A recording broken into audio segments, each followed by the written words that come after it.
नमस्कार, आप देख रहे हैं यू न्यूज़ यूपी और मैं हूं राहुल सिंह। यूपी गुनाह में गुनाह की एक और सच्ची सनसनीखेज खबर लेकर मैं आपके सामने हाजिर हूं। इस शख्स को गौर से देखिए। कद इस शख्स का भले ही 5.5 फीट से ज़्यादा का नहीं होगा, लेकिन इस शख्स के कारनामे इतने बड़े हैं कि बड़े बड़े छठे अपराधी भी इसका कहें इसके आगे पानी भरे। दरअसल ये अधिकारी खुद को एक अधिकारी आईएएस अधिकारी बताता था। बातें बनाने में, बातें करने में ये इतना माहिर था कि सबको बड़ी ही आसानी से अपनी बातों के झांसे में ले लेता था। फिर इसके बाद ये अपना शातिर प्लान चलता, लोगों को बातों में उलझाकर अपने आप को अधिकारी बनाकर अपने प्रभाव में लेता था। फिर उनके घर में अपने रिश्ते की बात कर लेता।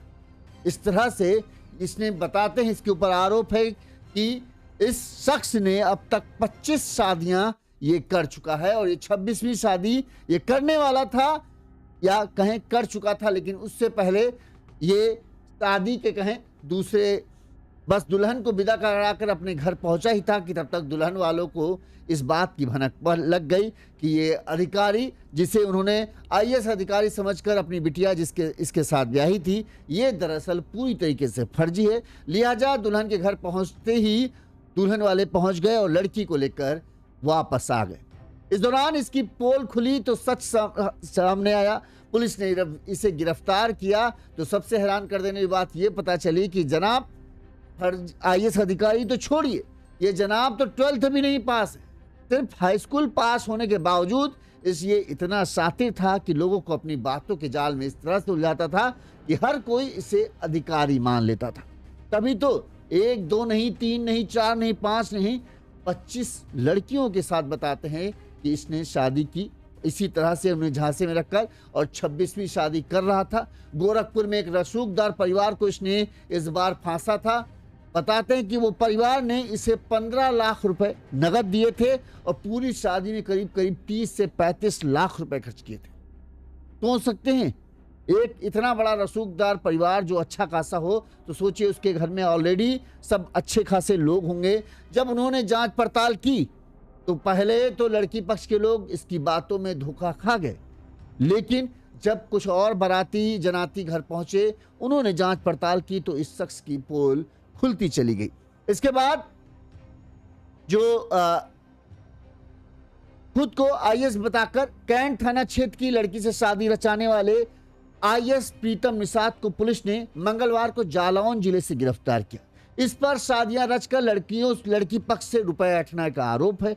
बताते हैं कि गोरखपुर की लड़की से इसने इस लड़की के परिवार वालों से करीब 15 लाख रुपए ऐंठ लिए थे। एसपी सिटी गोरखपुर के एसपी सिटी निमिष पटेल ने पुलिस लाइन में प्रेस कॉन्फ्रेंस कर बताया कि युवती के पिता की तहरीर पर कैंट पुलिस ने इसके खिलाफ रिपोर्ट दर्ज की। रिपोर्ट दर्ज करने के बाद जब जांच करने इसके इटावा स्थित घर पहुंचे तो ये वहां नहीं मिला। इस दौरान जांच पड़ताल के बाद पता चला कि प्रीतम जो है जालौन में है।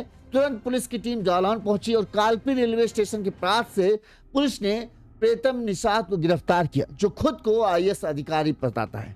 पुलिस ने जब इससे सख्ती से पूछताछ की तो इसने अपना गुनाह कबूल कर लिया और जो खुलासा किया वो और भी हैरान कर देने वाला था। मतलब भले ही फर्जी आईएएस होता, लेकिन लोगों को लगता था कि ये कम से कम पढ़ा लिखा तो होगा, तभी तो अपनी बातों से फंसा लेता था। लेकिन सच ये है कि ये सिर्फ हाई स्कूल पास है, इसके अलावा इसके आगे इसने कोई पढ़ाई नहीं की और फर्जी आईएएस बनकर ये कई शादियां कर चुका है, कई परिवारों को इसने धोखे में दिया है। आज इसका जब चेहरा सामने आया है, आज इसकी खबर सोशल मीडिया पर छाई है, तो जो लोग जिन्होंने अपनी बेटियां इसके साथ ब्याही होगी उन्हें अब पता चल रहा होगा कि किस पे उन्होंने आंख मूंद कर भरोसा कर लिया। पुलिस ने बताया कि इसके पास ये अपने आप को मणिपुर कैडर का आईएएस अधिकारी बताता था, लोगों को झांसे में लेता था। इसके पास से एक मोबाइल फोन, टैबलेट और आधार कार्ड बरामद हुआ है। आरोप यह है कि इसने जो गोरखपुर का पक्ष है, लड़की पक्ष है, उसने आरोप लगाया कि अब तक इसने करीब 25 से ज्यादा शादियां की हैं और सबको इसी तरह से आईएएस अधिकारी का झांसा देकर शादी की। अभी तक की जांच में बताते हैं 2 शादियों की पुष्टि हो चुकी है और अन्य मामलों की जांच पुलिस कर रही है।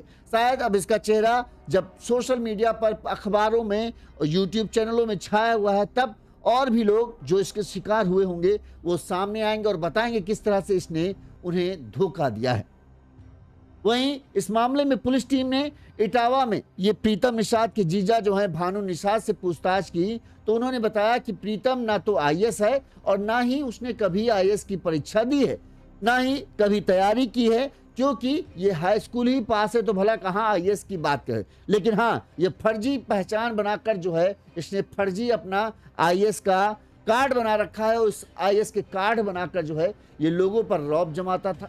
यही नहीं, प्रीतम ने उनके घर को अपना बताकर जो है गोरखपुर की युवती से, यानी जो जीजा का घर है, प्रीतम ने गोरखपुर वाले जो जिनके यहाँ शादी हुई थी उन्हें बताया कि ये मेरा घर है और लड़की पक्ष वालों को शादी के लिए राजी करा लिया। अब सबसे कमाल की बात है कि लड़की वाले कैसे इस फर्जी आईएएस की जाल में फंस गए, जबकि लड़की वाले जो है बताते हैं कि इटावा इसके घर पहुंचे और जिस घर को इसने अपने बताया था वहां पर रिश्तेदारों से मिले, बातचीत की और पूरी तरीके से संतुष्ट होने के बाद वो बाकायदा तारीख भी तय कर लेते हैं और तारीख में शादी भी हो जाती है।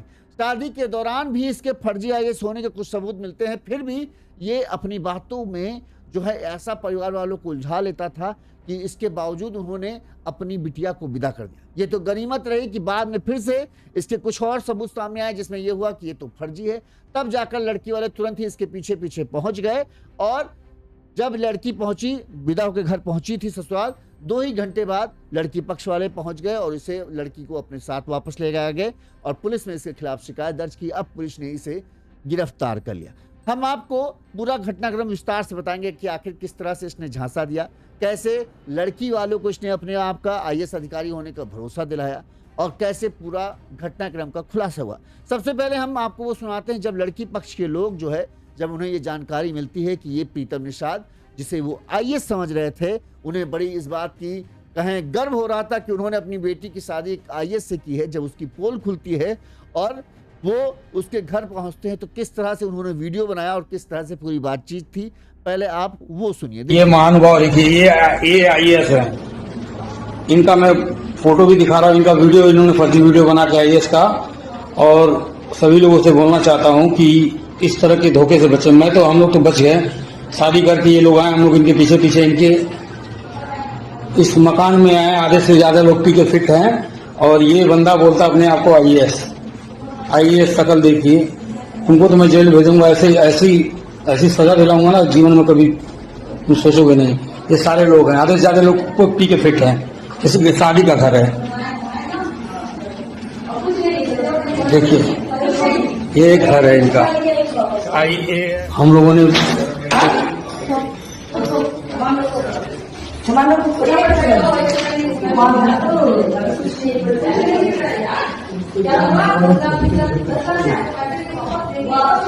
छोड़ो उसको, हम ही चलेगा। जो काम हुआ है वो बताओ ना, वो किस वजह से किया है तुमने? ये बंदा पी के फिट है। ये उसको आईडी कार्ड मिला, आईडी कार्ड। अरे जब है नहीं तो आईडी कार्ड देगा कहाँ से? ऐसे करते तो दुनिया की कोई नौकरी नहीं कर रहा है, लड़कियों कोई नौकरी नहीं कर रहा है। वो गाजियाबाद में कहीं गार्ड था, वो भी छोड़ छाड़ के आया पड़ा है। गांव में इसके कितने कर्जे लिए हुए इसने।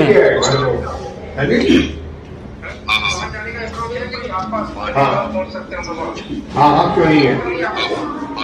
लोकेशन मारा है, बात नहीं कर पा रहा है जिससे। नहीं बिल्कुल रोड पे ही है। कोई दिक्कत नहीं है, ठीक है।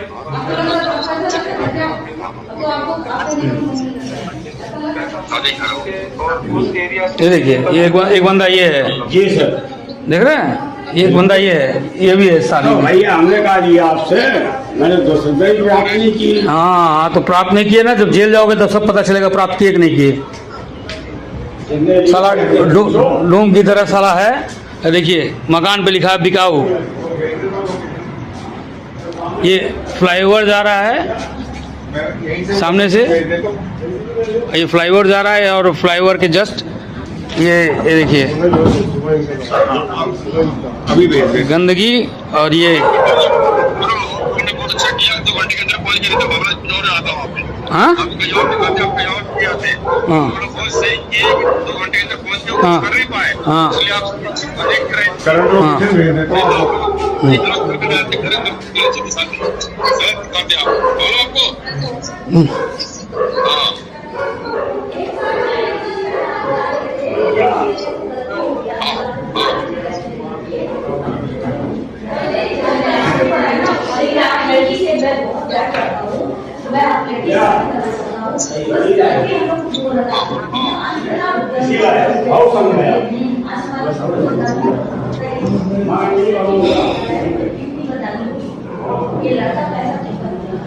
सुनो क्या बोल रहा है बेटा सुनो क्या बोल रहा है बाबू इसका वो प्रूफ दिखा के ना हाँ उन्हें वो फोटो मंगाओ इसने आईएएस है चलो अब यहाँ पे लोकल खाना है ना, यहाँ करना चौकी पे चलते हैं सुनो पहले और- मान लेना हाँ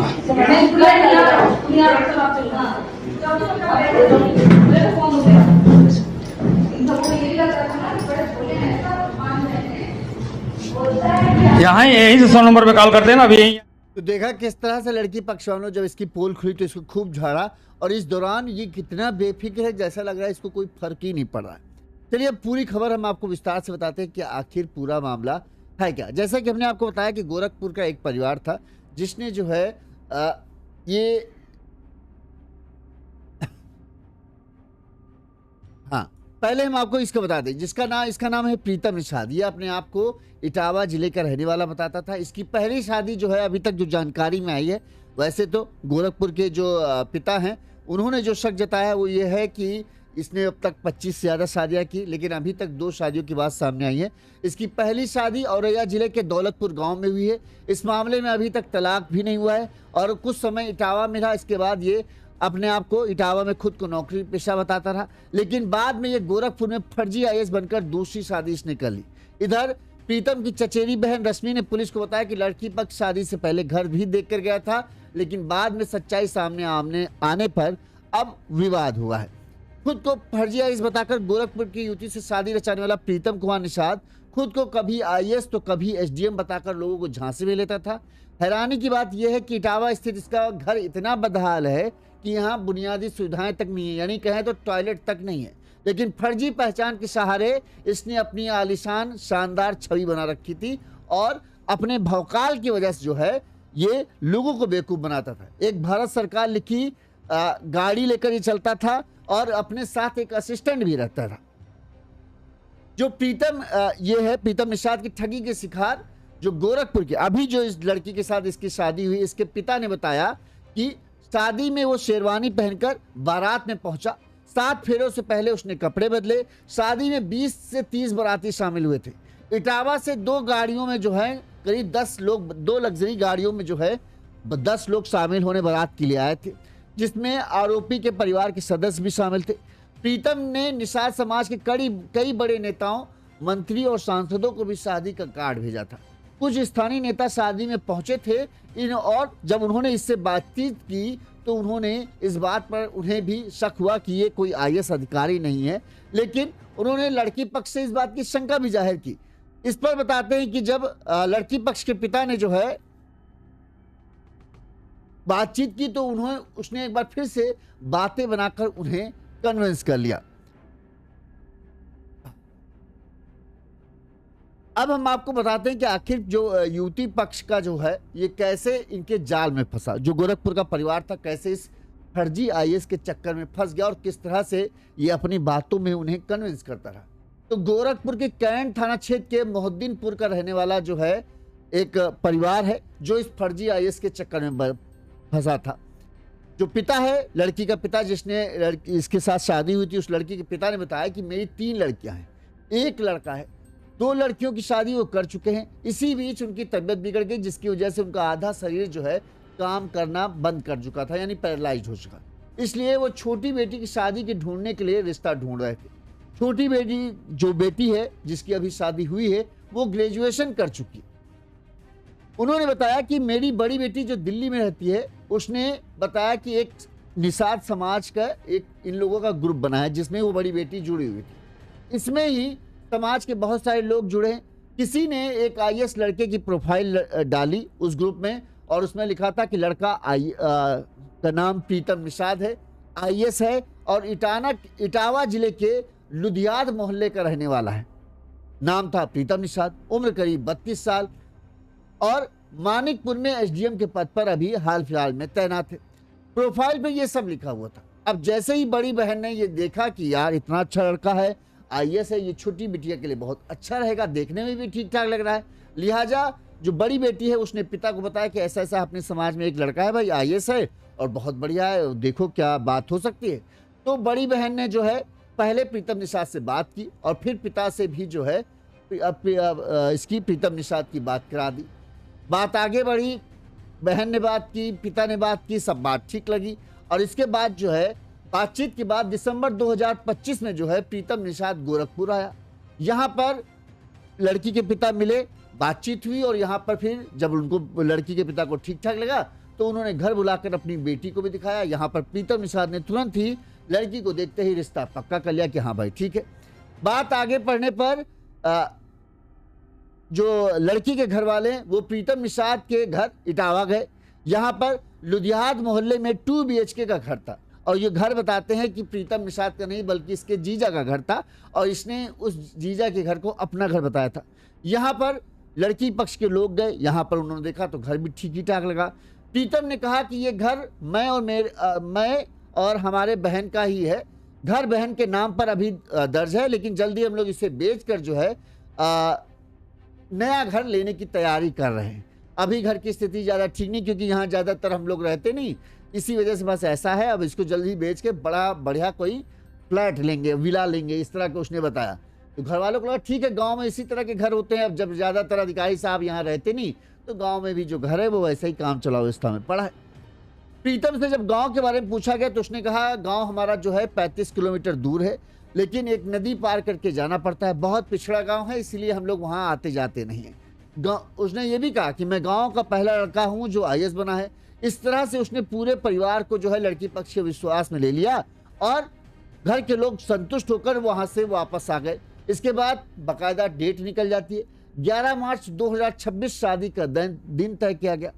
पहले तो प्रीतम ने बोला था कि वो दहेज नहीं लेगा, लेकिन शादी तय होने के बाद उसने शादी के खर्च के नाम पर जो है पैसों की डिमांड कर दी। उसने बोला कि शादी है और बहभोज में जो है बड़े बड़े लोग आएंगे, काफ़ी पैसे खर्च होंगे, इसलिए उसे दहेज नहीं चाहिए, लेकिन मदद अगर थोड़ा सा हो जाएगा तो उसके लिए अच्छा होगा। लिहाजा लड़की पक्ष ने इसे 15 लाख रुपए कैश में दे दिए। ठीक इसके अलावा शादी की अन्य तैयारियों में भी जो है लड़की वालों ने करीब बताते हैं 30 लाख रुपए खर्च किए। लड़की के पिता ने बताया कि प्रीतम शादी के 4 दिन पहले 7 मार्च को ही गोरखपुर पहुंच गया। जिस कार से आया था उस पर भारत सरकार लिखा था, उसके साथ एक असिस्टेंट भी था जो उसके पीछे पीछे चल रहा था। अब इतना भौकाल से दामाद आया तो भाई लड़की पक्ष वालों का सीना एकदम चौड़ा कि यार हमने तो अपनी तीसरी बिटिया के लिए सबसे बढ़िया लड़का ढूंढ डाला, एकदम फूले नहीं समार थे। उसने घर पर आकर शादी का कार्ड दिया। मैंने जो लड़की के पिता ने सवाल किया कि शादी कार्ड देने आने की क्या जरूरत थी, तो उसने जवाब दिया कि गोरखपुर में अपने समाज के कैबिनेट मंत्री और सांसद को शादी का कार्ड देना है, इसलिए मैं यहाँ आया और सोचा चलो आपको भी कार्ड देता हूँ। इसके अलावा पुलिस के अधिकारियों को भी उसने कार्ड दिया, इसलिए गोरखपुर आया और ये सब कहकर उसने कहानी पूरी बनाई कि भाई गोरखपुर में चूंकि शादी हो रही है तो वह यहाँ के अधिकारियों को, अपने समाज के जो नेता हैं उनको भी वो न्योता देगा और इसी वजह से वो यहाँ आया, इसलिए आपको भी कार्ड देने आ गया। इस तरह से उसने कहानी बनाई। लड़की के पिता ने बताया कि 11 मार्च को कैंट क्षेत्र के नंदा नगर में स्थित मैरिज है, दुर्गा मैरिज लॉन है, वहां पर शादी होनी थी। वहीं उसी के पास ही जो है मोहद्दीपुर में एक होटल था, उस होटल में बारात को ठहराने की व्यवस्था की गई। क्योंकि इसने पहले ही इन लोगों को बता दिया था कि ऐसा देखो हम अधिकारी हैं, ज़्यादा धूमधाम करके लाएंगे अच्छा नहीं लगता, इसलिए हम लोग मुश्किल से 20-25 लोग ही बारात में आएंगे, ज़्यादा लोग नहीं आएंगे, तो उस हिसाब से होटल बुक कीजिए। लिहाजा उन्होंने मोहद्दीपुर में ही होटल में जो है भाई बारात के ठहरने की व्यवस्था करा दी और नंदा नगर में दुर्गा मैरिज लॉन था, वहाँ पर शादी की पूरी तैयारी थी। शानदार तैयारियाँ की थी, समझिए 30 से 35 लाख खर्चा कर रहे थे, सोच सकते हैं आप कि कितनी तैयारी की होगी।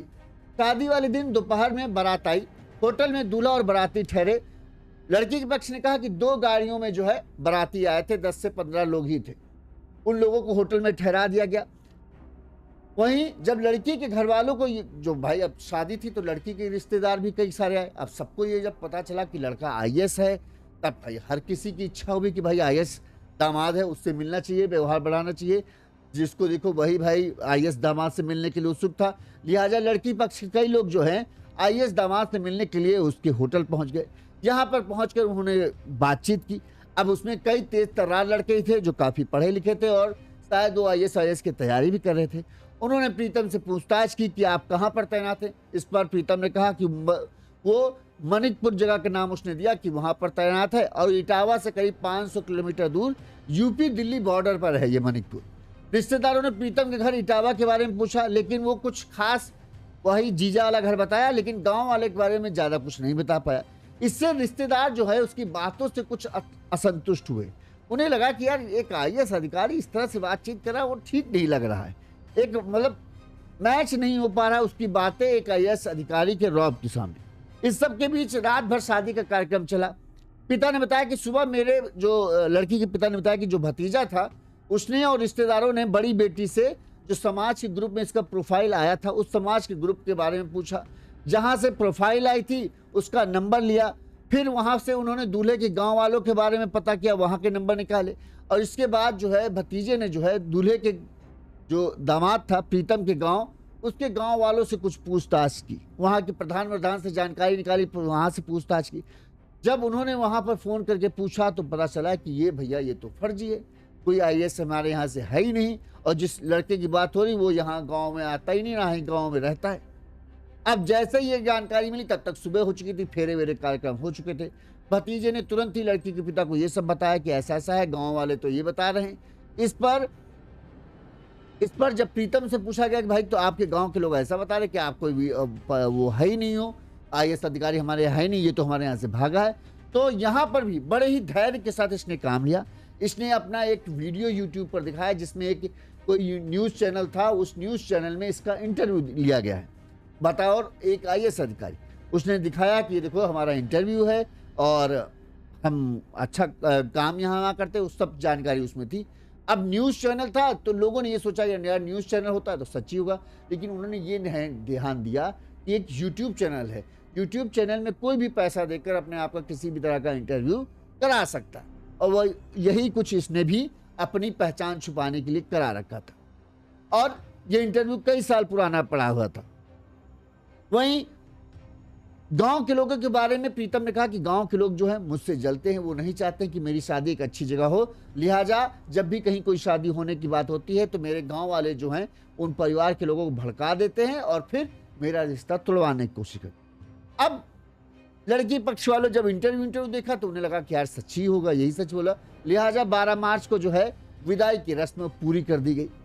लेकिन इसके बाद फिर से गांव के कई और लोगों का फोन लड़की के पक्ष के पास आया। वहां से उन्होंने कहा कि सच्ची बात जो कहा जा रही है वो झूठ बोला, ऐसा कुछ नहीं है और वो इंटरव्यू भी वो झूठा है, इसी तरह से लोगों को झांसा देकर वो शादी करता है। जैसे ये बात पता चली तो लड़की के पक्ष के लोग भी तुरंत ही लड़की के ससुराल के लिए रवाना हो गए। बताते हैं कि 12 तारीख की दोपहर तक शायद जो है लड़की ये प्रीतम दामाद जो था ये अपने घर पहुंचा हुआ था। उसके 2 घंटे बाद ही शाम को जो है लड़की वाले घर पहुंच गए और जैसे ही वो घर पहुंचे उन्होंने पूरा हंगामा काट दिया और फिर पूरा जब इसको पकड़ा तब सच सामने आने लगा। इसके बाद जब उससे कहने लगे तुम फर्जी आईएएस हो, अपना सबूत दिखाओ तमाम, तब ये बातें गोलमोल करने लगा। वहीं इसके परिवार के लोग भी कहने लगे कि नहीं, हमने तो कहीं नहीं कहा कि हम ये आईएएस है, लेकिन तब तक सारी पोल खुल चुकी थी। लड़की वालों ने कहा कि इसका घर तो ऐसा था जो भतीजे वगैरह पहुंचे कि इसके घर में तो टॉयलेट तक की व्यवस्था नहीं थी, लेकिन ये अपनी बातों के जाल में फंसाकर लड़की के पिता को इस तरह से उलझा दिया कि वो बेचारे इसके जाल में फंसते चले गए और उस पर विश्वास करते चले गए। उसी विश्वास के चलते इन्होंने इसे 15 लाख रुपए भी दे दिए।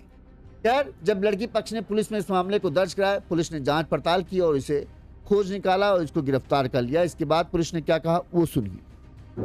देखिए, गोरखपुर में थाना कैंट में एक वादी द्वारा एफआईआर पंजीकृत की गई थी जिसमें उसने बताया था कि उनके बेटी के साथ फर्जी आईएएस बनकर एक प्रीतम निषाद नाम के व्यक्ति ने शादी कर ली है।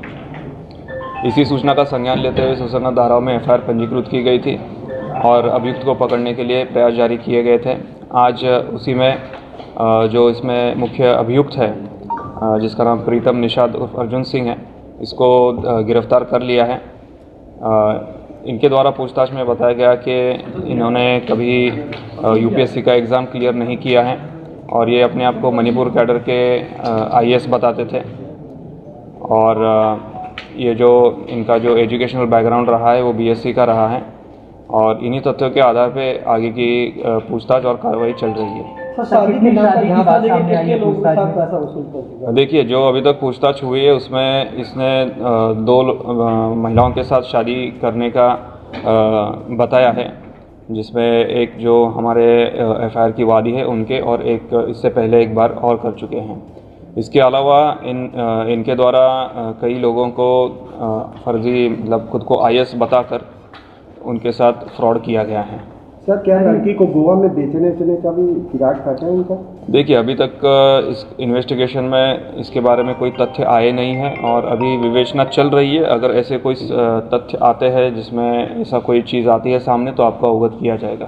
सर, कैसे जानकारी मिली और पुलिस ने कैसे अरेस्ट किया? देखिए, एक इनकी जो सूचना मिली थी, मतलब शादी का एक ग्रुप है व्हाट्सएप पे जिसका निषाद विवाह ग्रुप नाम का एक व्हाट्सएप पे ग्रुप है, उसके माध्यम से ये वादी के संपर्क में आए थे।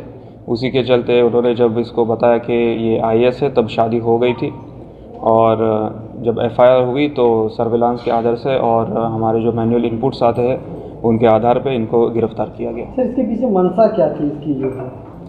देखिए, इसके पीछे जो प्राइमरीली जो जांच में सामने आया है वो इकोनॉमिक गेन मतलब पैसा कमाने का इसके पीछे उद्देश्य था और इसको एक लगता था कि इसका आईएएस बनने का एक सपना था, वो इसका पूरा नहीं हो पाया था। तो इसने दोनों जो उसके उद्देश्य थे, एक तो आईएएस बताने के बाद उसको जो सम्मान मिलता था वो सम्मान और जो पैसे मिलते थे पैसे, इन 2 कारण के वजह से उसने ये सारा किया। देखिए, अभी तक के पूछताछ में और जांच में ये अकेला ही काम कर रहा था।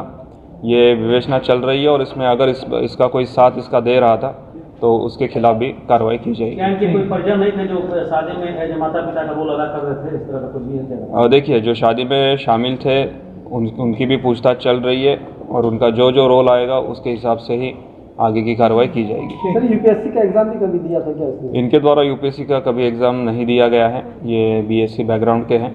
इन्होंने जो यूपीएससी का रिजल्ट आता है उसमें नाम अपना एडिट करके सभी को ये फर्जी सूचना दी थी। दरअसल इस सब में पता नहीं क्यों आजकल जैसे देखो फर्जी आईएएस अधिकारियों का चलन बढ़ता है। कोई दरोगा बना घूम रहा है, कोई सिपाही बना घूम रहा है, कोई अधिकारी बना घूम रहा है, कोई पीएम बना घूम रहा है, कोई एसपी बने घूम रहा है। अब ये सब इस तरह से इतने बढ़ते जा रहे हैं झूठे लोग कि सच को पहचानना बड़ा मुश्किल है। दूसरी बात, इनका हौसले क्यों बढ़ते जाते हैं? क्योंकि इन सब में कोई ऐसा नहीं है कि बहुत ज़्यादा गंभीर धाराएं लगती हो।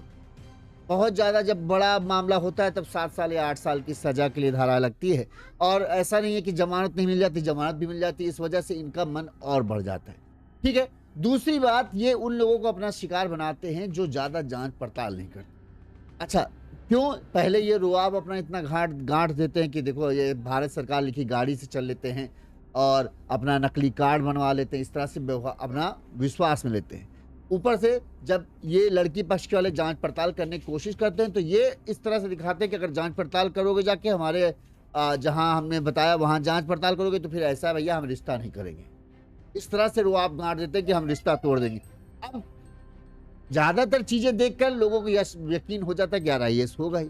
अब कोई भी एक ऐसे दामाद को हाथ से जाना नहीं देना चाहता कि जो इतना बड़ा अधिकारी हो। इस वजह से वो पूरी तरीके से जांच भी नहीं कर पाते और फिर वो इस तरह के झांसे का शिकार हो जाते। जब वो झांसे में फंस जाते तब उन्हें एहसास होता कि ये तो फर्जी। लिहाजा लड़की की शादी कर रहे हैं तो अच्छी तरह से ठोक बजा कर, जहाँ पे अगर कोई अपने आप को अधिकारी बताता है, कहाँ पर तैनात है, किस जगह पर तैनात है, जहाँ आप इतना पता कर रहे हो वहाँ पर थोड़ा सा पैसा लगा के उस विभाग में जाके बाकायदा जाइए, उस विभाग में जाइए, वहाँ पर पहुँचिए, वहाँ के जो अधिकारी हों उनसे पूछिए भाई फला अधिकारी का जो नाम का है क्या यहाँ पर तैनात है या नहीं है। जो सच्चा होगा वो आपकी जांच पड़ताल से कतई नहीं रहेगा, जो झूठा होगा उससे ही इन सब चीज़ों से दिक्कत होगी। तो अगर दिक्कत हो रही तो उससे शादी मत कीजिए। तो इन सब चीज़ों में बड़ा ध्यान रखने की ज़रूरत होती है कि एक छोटी सी चूक आपकी बेटी की ज़िंदगी खराब कर सकती है। ये खबर हमने इसलिए बताई ताकि इस धोखेबाज का लोग चेहरा देखें और पहचाने, जिन जिन को इसने धोखा दिया है वो लोग सामने आए, पुलिस में जाकर इसके खिलाफ शिकायत दें ताकि इसकी ज़िंदगी कम से कम ज़्यादा से ज़्यादा कहें सलाखों के पीछे गुजरे। इसको एहसास हो कि कितने लोगों को साथ इसने धोखा किया है। धोखा सबसे बड़ी, एक धोखे के मामले में सबसे बड़ी सज़ा होनी चाहिए मेरे ख्याल से, क्योंकि किसी का भरोसा तोड़ना बहुत बड़ी बात है।